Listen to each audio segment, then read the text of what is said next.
হ্যাঁ রে বন্ধু, এরকম 500 ভিডিও টাকার পেতে নোটগুলো চাইলে সব আমাদের পাল্টাই চ্যানেলটি দিছে। সাবস্ক্রাইব আবার করে ব্যাংকে আমাদের যা সাথে চেঞ্জ করে থাকুন। আনতে হবে। হ্যাঁ, 500 টাকা লোক বদলাই দিছে। ওর কাছ থেকে যে টাকাগুলো চুরি করে রাখছিলাম, তাহলে তো ওগুলোও বদলাতে হবে। দেখি তো কতগুলো টাকা আছে। चलो भाई, देखो अपने क्या करता हूँ।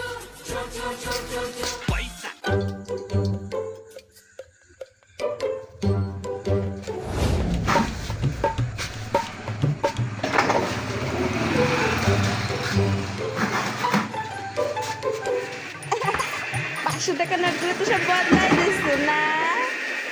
হ্যাঁ, তাইলে আমার নোটগুলো একটু বদলায় না দিবা? কো তোমার টাকা কো? এই যে 50,000 টাকা। এত টাকা তুমি পালা কহানে? আমারে তুমি যাও, আমারে পাল্টা এনে দাও। কিসির টাকা বদলা এনে দেবো?